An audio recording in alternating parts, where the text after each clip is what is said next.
पाकिस्तान ने इंडिया को ऑपरेशन सिंदूर में कैसी जिल्लत अमेज शिकस्त दी है और इंडिया वाले अब कैसे इसको समझ भी रहे हैं और मान भी रहे हैं, आपको इस वीडियो में दिखाता हूं। बाद में इस पे तबसरा करते हैं। ये बातें तभी होती हैं तो दुनिया देख रही होती है। अब हम अपना कुछ भी सोचते रहें, दुनिया देख रही है क्या हुआ है। दुनिया ने अपने नतीजे निकाल लिए हैं कि क्या हुआ है। और अच्छा देखिए, मैं आपको एक मज़ेदार बात बताऊं, ये एक बहुत इंपॉर्टेंट बात है। वो ये है कि 4 ऐसे मुल्क हैं या 4 ऐसी जगह हैं जिनके पास पूरी दुनिया का सैटेलाइट है, what is called the constellation. Round the clock they can see क्या हो रहा है। जीपीएस है अमेरिका का, गलीलियो है यूरोप का, ग्लोनॉस है रशिया का और बेदू है चाइना का। बेदू इन सब में से अच्छा है टेक्निकली, बिकॉज वो बहुत लेटेस्ट है, उसमें 45 सैटेलाइट्स है, किसी और में नहीं है। तो एग्जैक्ट क्या हुआ रियल टाइम में दुनिया को मालूम है, कुछ नहीं छुपा। अगर छुपा है तो हिंदुस्तान के लोगों को नहीं मालूम। अब आप ये कहना कि हमने उनका वहाँ पर जाके अंदर वो उसको एक वो एयर स्ट्रिप्स को हमने कर, ठीक है, दैट्स फाइन, वो भी क्लेम कर रहे हैं हमने कर दिया। Key thing was the air war. आपने वो शुरू करी जंग, पर देखिए आगे क्या हुआ। लेसन दोनों सीख चुके हैं। आपने उसको पॉज किया है अभी ऑपरेशन को, प्राइम मिनिस्टर ने। इसका मतलब ये है कि पॉज का है कि अब दोनों को अपनी जो लिमिटेशंस है उसकी तैयारी करनी है। पाकिस्तान जल्दी से कर लेगा क्योंकि चीन उसको सब कुछ देगा।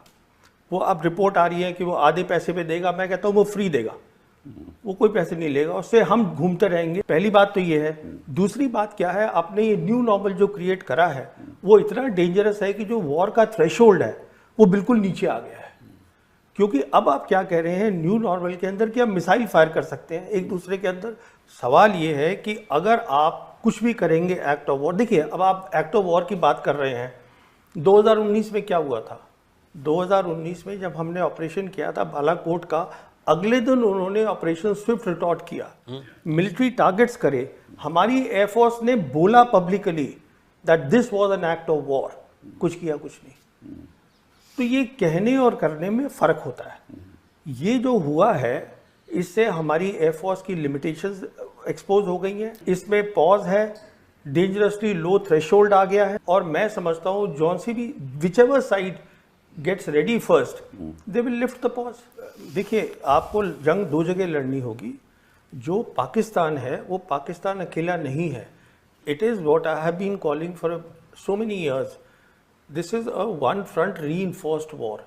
चाइना उसके साथ खड़ा है, सिर्फ हाथ नहीं दिखा रहा है। एक तो ये हो गया आपका। दूसरी जंग आपकी होगी कश्मीर के अंदर। जहाँ तक उनका ताल्लुक है, चाइना का ताल्लुक है, वो ये इंश्योर करेंगे जो आपकी एयरफोर्स है वो तकसीम रहेगी, पर वो कुछ करेंगे नहीं। वो सिर्फ अपनी एक्टिविटी जो है वो बढ़ा देंगे, लड़ाई नहीं लड़ेंगे आपके साथ। वो आपको अपने लेवल का समझते ही नहीं है। और सब ये इससे एक और बात निकली, अब पूरी जो दुनिया है, अब हम कह रहे हैं कि साहब हम हाइफनेट हो गए हैं, हिंदुस्तान पाकिस्तान। आप खुद ही तो करते रहते हैं सारा टाइम। परमाणु शक्ति को इतनी अहमियत नहीं देनी चाहिए मैं समझता हूँ, क्योंकि कोई इतनी जल्दी न्यूक्लियर वेपन्स यूज़ नहीं करेगा। Conventional capabilities matter. जो जंग होती है कन्वेंशनल कैपेबिलिटीज़ मैटर, और उसमें वो दुनिया ने देख लिया है कि हमारे वो कॉम्पिटिटर है, वो हमसे कम बिल्कुल नहीं। एक काउंटर टेररिज्म स्ट्रैटेजी नाम की कोई चीज़ नहीं होती मेरी सोच में। सॉरी, मैं बताता हूँ क्यों। 35 साल जब ये प्रॉब्लम शुरू हुई थी, ये प्रॉब्लम क्यों चलती रही है? क्योंकि हमारे पास कभी credible conventional war fighting capabilities थी ही नहीं। मिसाल के तौर पर चीन ईस्ट लद्दाख में बैठा है, हम क्या उसको बाहर फेंक सकते हैं? नहीं फेंक सकते। जब पाकिस्तान को लगता ही नहीं है कि आपके पास लड़ाई की काबिलियत है तो वो क्या करेगा? और काउंटर टेरर तो आप अपने एरिया में कर रहे हैं ना, यहाँ पे फेंस लगा के आप करते रहिए, 35 साल और करते रहिए। नहीं हो रहा है। मैं यही आपसे अर्ज करना चाहता था। उन्होंने अपना डिफेंस बजट 20% बढ़ा दिया है। चीन उनके साथ है, पाकिस्तान कहीं नहीं जा रहा। ये जब मैं पैदा हुआ था तभी से सुन रहा था कि पाकिस्तान जो है वो टूटने वाला है। पाकिस्तान मेरे हिसाब से आज जियोपॉलिटिकल प्रोफाइल पाकिस्तान का बढ़ गया है। मेरे हिसाब से आज चीन साउथ एशिया पे छा गया है। अगर वो छा गया है, उनका इस्लामिक पार्टनर इसमें पाकिस्तान है।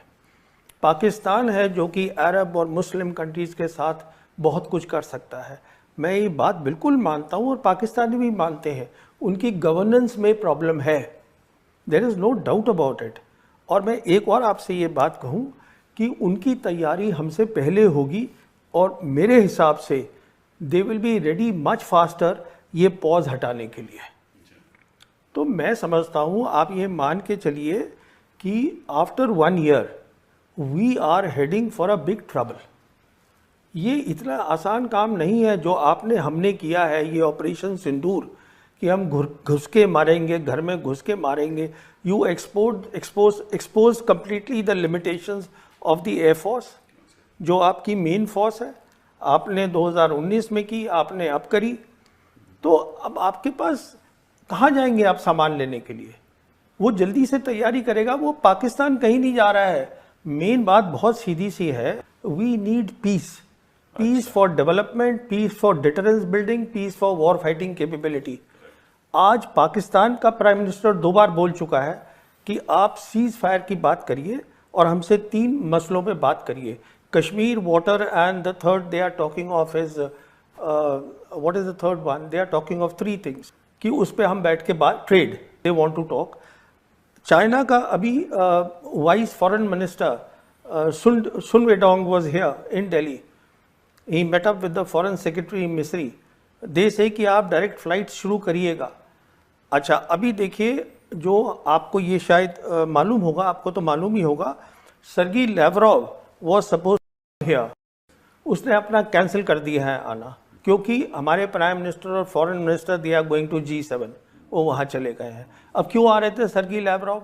We need Sergey Lavrov, we need Sergey Lavrov because not only हमें S-400 चाहिए, हमें S-500 चाहिए। पूछिए क्यों?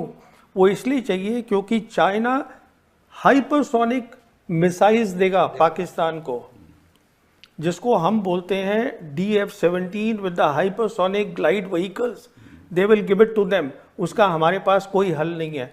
वो आप देख लीजिए क्या हो रहा है ईरान और इजराइल के बीच में। What I am saying is कि ये ना एक टेंडेंसी है टू से कि हमारा जो एडवर्सरी है वो हमसे कमज़ोर है, उसको अंडर एस्टिमेट करना। वो कमज़ोर नहीं है बिल्कुल, और ना वो इम्प्लोड हो रहा है, कुछ नहीं हो रहा है। अगर खतरा है तो आपको खतरा है। हम ग्लोबल साउथ कंट्री है, we are a global south country, हमें पीस चाहिए। हमारे 80 करोड़ लोग जो हैं वो गरीब हैं, उनके पास चाइना से बात करिए, पाकिस्तान से, चाइना से क्यों नहीं बात करते हैं? क्या प्रॉब्लम है हमारी चाइना से? हमारी मेन प्रॉब्लम चाइना ये है जो अमेरिका की है कि we cannot digest, we cannot accept a successful China. हमारी मेन प्रॉब्लम चाइना से ये है, एक कामयाब मुल्क है जिसको हम एक्सेप्ट नहीं कर रहे हैं। देखिए, एक मिनट, मैं let me just finish this point. If you see the 36 dynasties of China, एक को छोड़ के all the dynasties they built and rebuilt the great wall of China.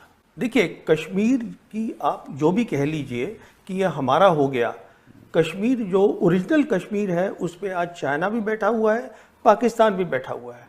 ये भी हकीकत है कि UN में 1948 रेजोल्यूशन था, वो भी एक हकीकत है। उसका मायना ये है कि जो उनका डिफेंस मिनिस्टर है पाकिस्तान का, ख्वाजा आसिफ, उसने 4 दिन पहले बयान दिया है, ये सुनिएगा इस बात को। 4 दिन पहले उसने ये कहा है कि हम लाइन ऑफ कंट्रोल को अब सीज फायर लाइन बोलना चाहते हैं। इसका मैं इम्प्लीकेशन 1 मिनट आपको बताता हूँ।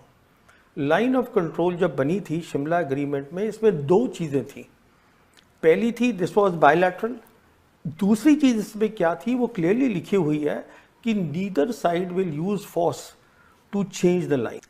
इसका मतलब ये हुआ कि आप टैक्टिकली उसको हिला सकते थे, जो हम हिलाते रहे हैं। कभी हम उनकी एक पोस्ट ले लेते हैं, हमारी ले लेते हैं। If now they are saying we want to go back to the UN resolution and the ceasefire line, उसका इम्प्लीकेशन सीधा है they are preparing for attack on Kashmir. मैं आपसे पहले भी बात कर चुका हूं, मैं तो ये भी मानने को तैयार नहीं था कि हम ऐसी कुछ हरकत करेंगे ऑपरेशन सिंदूर में कि we will actually cross their air space. मेरे को तो लग रहा था कि हमारी जो सिक्योरिटी टीम है, टॉप सिक्योरिटी टीम सरकार की, वो सोचे कि इसका इम्प्लीकेशन क्या है। तो मुझे खुद बहुत अजीब सा लगा कि आप ऐसे कैसे काम कर रहे हैं, रियलाइजिंग फुली वेल कि आप जो है you are playing their game. ये बातें तभी होती हैं तो दुनिया देख रही होती है। अब हम अपना कुछ भी सोचते रहें, दुनिया देख रही है क्या हुआ है। दुनिया ने अपने नतीजे निकाल लिए हैं कि क्या हुआ है। और अच्छा देखिए, मैं आपको एक मज़ेदार बात बताऊं, ये एक बहुत इंपॉर्टेंट बात है। वो ये है कि 4 ऐसे मुल्क हैं या 4 ऐसी जगह हैं जिनके पास पूरी दुनिया का सैटेलाइट है, what is called the constellation. Round the clock they can see क्या हो रहा है। जीपीएस है अमेरिका का, गलीलियो है यूरोप का, ग्लोनॉस है रशिया का, और बेदू है चाइना का। बेदू इन सब में से अच्छा है टेक्निकली, बिकॉज वो बहुत लेटेस्ट है, उसमें 45 सैटेलाइट्स है, किसी और में नहीं है। तो एग्जैक्ट क्या हुआ रियल टाइम में दुनिया को मालूम है, कुछ नहीं छुपा। अगर छुपा है तो हिंदुस्तान के लोगों को नहीं मालूम। अब आप ये कहना कि हमने उनका वहाँ पर जाके अंदर वो उसको एक वो एयर स्ट्रिप्स को हमने कर, ठीक है, दैट्स फाइन, वो भी क्लेम कर रहे हैं हमने कर दिया। Key thing was the air war. आपने वो शुरू करी जंग, पर देखिए आगे क्या हुआ। लेसन दोनों सीख चुके हैं। आपने उसको पॉज किया है अभी ऑपरेशन को, प्राइम मिनिस्टर ने। इसका मतलब ये है कि पॉज का है कि अब दोनों को अपनी जो लिमिटेशंस है उसकी तैयारी करनी है। पाकिस्तान जल्दी से कर लेगा क्योंकि चीन उसको सब कुछ देगा। वो अब रिपोर्ट आ रही है कि वो आधे पैसे पे देगा, मैं कहता हूँ वो फ्री देगा, वो कोई पैसे नहीं लेगा, उससे हम घूमते रहेंगे। पहली बात तो ये है। दूसरी बात क्या है, आपने ये न्यू नॉर्मल जो क्रिएट करा है वो इतना डेंजरस है कि जो वॉर का थ्रेशोल्ड है वो बिल्कुल नीचे आ गया है। जी, आपने वीडियो देखी है, परवीन शिवानी साहब ने एक बहुत ही जानदार तबसरा किया। उसने कहा है कि आप पाकिस्तान और चाइना को नहीं शिकस्त दे सकते। जब भी आपने इनके साथ पंगा लिया है, आपको मुंह की खानी पड़ी है। वो हकीकत सामने लेकर आ रहे हैं। कई इंडियन हलके इस परवीन शिवानी साहब को अच्छा नहीं समझते, कि कह रहे हैं कि ये प्रो पाकिस्तानी है। हालांकि वो ये भी कह रहे हैं कि आप देखो कि आपको कैसी मार पड़ी है। आप माने या ना माने, सारी दुनिया को हकीकत का पता है। और पाकिस्तान और चाइना हमेशा इंडिया से 2 कदम आगे रहते हैं, जबकि चाइना तो इंडिया को अपना कंपटीटर समझता ही नहीं है। वो कह रहे हैं वो तो कह रहे हैं कि चाइना हमें किसी खाते में ही नहीं लिख रहा। और आप जो है कि चाइना बहुत बड़ी ग्लोबल पावर है, आप मानने को तैयार ही नहीं है। आपको हजम नहीं हो रहा इंडिया वालों को। इंडिया को चाहिए कि पाकिस्तान की हकीकत को भी तस्लीम करें और चाइना की हकीकत को भी तस्लीम करें और इनके साथ ट्रेड करें। आप चाइना से और पाकिस्तान से नहीं कश्मीर ले सकते। जो असली कश्मीर है वो तो इन दोनों के पास है। आपके पास क्या है? कुछ भी नहीं है, आप लेकर बैठे हुए हैं। आपको वीडियो कैसी लगी आपने कमेंट से बताना है, चैनल को सब्सक्राइब करना है, और एक वीडियो के साथ जल्दी दोबारा मिलते हैं। तब तक अल्लाह हाफ़िज़।